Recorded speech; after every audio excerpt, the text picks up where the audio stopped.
orang itu menjadi sengsara karena ia berpikir dirinya begitu. Begitupun dengan bahagia. Jadi, pertama, Seneca ingin mengingatkan pada kita, bahagia atau tidak itu tergantung pemikiran kita tentang diri kita. Kunci pertama itu. Sama sekali tidak ada hubungannya dengan hal-hal di luar diri kita. Kuncinya tentang anggapan kita, pikiran kita terhadap diri kita. Sepahit apapun situasi, separah apapun kondisi, kalau kita menganggap, aku masih bahagia kok, aku masih bersyukur dengan situasi seperti ini, aku ini masih tergolong orang yang beruntung loh. Jadi aku harus tetap bersyukur dan bahagia. Loh, itu ya kita bahagia. Meskipun situasinya sebenarnya tidak terlalu sedih, tidak terlalu mengenaskan, meskipun hanya kesulitan kecil saja dalam hidup, tapi kalau kita merasa, wah, hidupku ini malang sekali, hidupku ini menyedihkan sekali, salahku apa kok Allah mengujiku seperti ini, ya jadilah kita orang yang tidak bahagia. Meskipun mungkin sebenarnya ujiannya hanya kecil saja. Sebaliknya, orang yang ujiannya sangat berat, tapi menganggap, aku masih bahagia. Masih banyak orang yang lebih malang dari aku, lebih sedih nasibnya dari aku.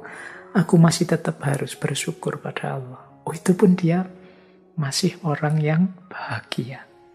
Jadi bahagia atau tidak itu tergantung anggapan kita, pikiran kita tentang diri kita. Tidak tergantung pada hal-hal di luar diri kita. Apapun situasinya. Jadi bagi teman-teman yang ingin bahagia, ayo dimulai sekarang. Tidak usah nunggu nanti, tidak usah pakai disarati macam-macam. Saya akan bahagia Pak kalau lulus, saya akan bahagia Pak. Loh, bahagia sekarang tidak nunggu lulus juga bisa kok. Alhamdulillah, skripsiku sudah memasuki tahap akhir. Meskipun prosesnya lama, masih banyak teman-teman yang tidak selesai-selesai, bahkan proposal saja belum. Yang belum proposal, alhamdulillah aku sudah mulai nggarap proposal sebentar lagi. Banyak teman-teman yang sampai kena DO tidak sempat nggarap skripsi. Yang DO mungkin ya, alhamdulillah aku masih sempat merasakan seperti apa kuliah. Banyak loh saudara-saudara teman-teman kita yang sampai tuanya tidak tahu rasanya kuliah itu apa, sibuk dengan kesulitan hidupnya. Loh, ada sangat banyak alasan untuk kita bahagia, sebagaimana juga ada sangat banyak alasan kalau kita tidak mau bahagia. Tergantung kita milih yang mana. Jadi pandemi ini kita sikapi seperti apa, membahagiakan atau menyengsarakan, masih dalam batas kita harus bersyukur ataukah sama sekali harus kita ratapi. Itu semuanya tergantung kita. Jadi tidak ada hubungannya dengan yang di luar diri kita. Maka yuk mari kita tata cara berpikir kita. Biar kita hidup secara bahagia. Kemudian ada rumus yang kedua, kata Seneca begini, kehidupan yang bahagia adalah yang sesuai dengan sifat alaminya. Jadi kebahagiaan itu akan muncul kalau kita ngerti kondisi harmonis seimbang alami dalam kehidupan kita. Ini nyambung dengan yang tadi ya, yang bagian kesederhanaan tadi, bahwa kita jangan berlebihan. Hiduplah di standar yang alami saja. Sesuai sifat-sifatnya. Kalau bahasa tadi, sesuai divine reason-nya. Sesuai sunnatullahnya. Ya kita kuatnya makan berapa, kuatnya tidur berapa, berapa persen kita harus tidur, berapa persen harus makan, berapa persen harus istirahat. Berarti untuk belajar berapa, untuk ibadah berapa. Standar saja, yang alami-alami saja. Makan yang menguntungkan untuk tubuh. Caranya seperti apa, bahannya apa saja. Gimana caranya agar tidak kekurangan atau berlebihan. Itu standar-standar alami. Kalau kita bisa hidup dengan standar yang alami tadi, ya mudahnya tidak kekurangan, tidak berlebihan, insya Allah kita akan bahagia. Yang ketiga, kata Seneca begini, berbahagialah mereka yang dapat bertahan di saat menerima keberuntungan dan ketidakberuntungan. Jadi mental ketiga yang melahirkan kebahagiaan adalah penerimaan. Di antara sumber ketidakbahagiaan kita adalah kita tidak terima dengan situasi yang padahal sudah nyata kita hadapi. Kita tidak mau ngaku, kita tidak mau menerima bahwa oh iya sekarang memang situasinya seperti ini. Oh iya sekarang memang kondisinya begini. Mari kita terima dulu kenyataan hidup, kalau orang Jawa menyebut kasunyatan. Mari kita terima dulu apapun situasi yang memang sudah jelas kita hadapi. Ini akan membuat kita bahagia. Bahwa untuk selanjutnya, wah saya harus mengubahnya jadi lebih baik, saya harus memperjuangkannya agar lebih berkualitas, monggo. Tapi pertama-tama, mari kita terima dulu apapun situasinya. Jadi, kalau bahasa psikologisnya, jangan denial, jangan menyangkal. Kalau memang faktanya sudah terjadi, bukti nyatanya sudah kelihatan, yuk kita terima. Biar tidak gelisah jiwa kita, tidak bingung. Jadi, apakah itu jenisnya keberuntungan atau ketidakberuntungan? Ini lebih kondusif untuk kebahagiaan hidup kita. Dibandingkan kalau kita menolak terus, kita curiga terus, kita membantah terus, tidak terima terus. Itu secara psikologis tidak kondusif, membuat kita tidak bahagia. Akan lebih baik kalau kita terima. Pak, kalau kita dibohongi, akhirnya gimana Pak? Ya enggak apa-apa, kita akui saja bahwa kita memang dibohongi. Besok semoga saya enggak dibohongi lagi, berarti saya harus belajar. Itu lebih membahagiakan. Daripada sejak awal kita curiga, terus curiga itu pasti enggak bahagia. Suudzon itu pasti tidak membahagiakan. Kemudian hasilnya memang dibohongi, terus marah-marah. Ini juga tidak membahagiakan.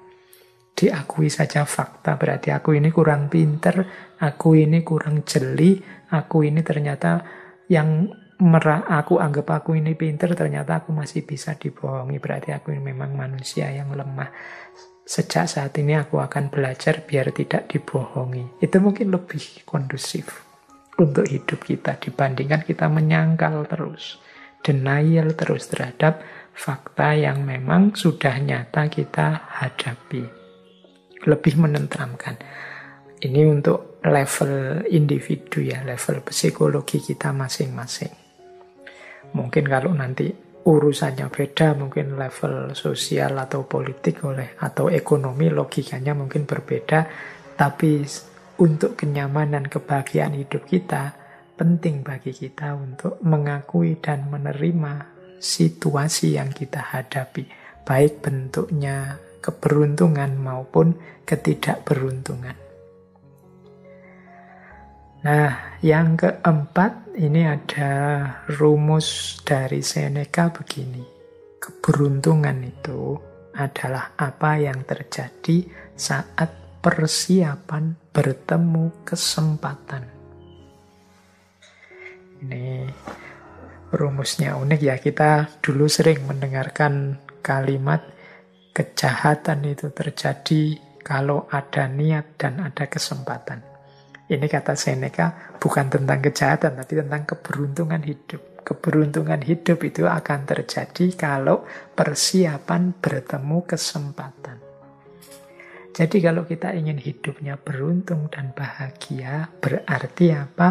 Ayo kita mempersiapkan diri. Sehingga ketika kesempatan datang, kita bisa memanfaatkannya untuk kepentingan kita. Itulah namanya beruntung. Untuk hal apa saja yang kita inginkan jadi target-target kita, kalau tadi di depan aja tujuan hidup kita, mari kita siap-siap. Jangan sampai kesempatannya datang, kita belum siap. Atau sebaliknya juga, persiapan kita sudah matang, kesempatannya tidak datang. Hanya saja, kalau kesempatan kan kita tidak menguasai sendiri. Kesempatan itu kadang datang dari luar diri kita. Tapi kalau persiapan, itu kita sepenuhnya yang melakukan. Jadi mari siap-siap. Sampean ingin apa? Misalnya, saya nanti ingin jadi orang yang di masyarakat itu dihargai, kemudian mungkin disuruh ceramah, disuruh sambutan, bisa kalau tiba-tiba disuruh memberi tausiah, wah itu besok bayanganku begitu aku. Nah, berarti harus sejak sekarang latihan ngomong, latihan pidato, latihan ceramah, itu persiapan. Siapa tahu tiba-tiba ketemu momen, monggo mas memberi sambutan, memberi tausiah, ini Pak Yainya tidak datang. Lu kita sudah siap. Itu kan keberuntungan. Begitu tampil, wah ternyata luar biasa. Besok diundang bicara lagi. Ya, itu namanya keberuntungan. Ketika persiapan ketemu kesempatan. Tapi kalau kita tidak siap sama sekali dan memang tidak menyiapkan diri, ya kesempatannya datang, dia akan lewat sia-sia. Monggo mas tausiah. Aduh mohon maaf saya tidak mampu, saya tidak pernah, saya tidak bisa. Ya sudah, kesempatannya lewat. Itu contoh sederhana. Dalam hal apapun juga begitu.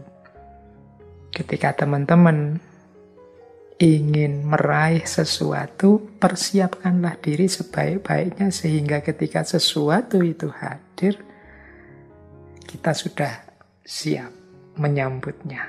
Itulah kuncinya hidup bahagia. Jadi beruntunglah kita yang ketika kesempatan datang kita sudah siap.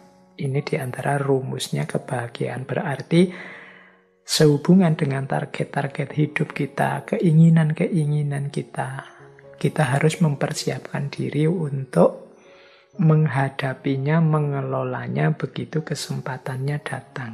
Karena keberuntungan itu terjadi ketika persiapan bertemu kesempatan. Jadi ada 4 rumusnya kebahagiaan.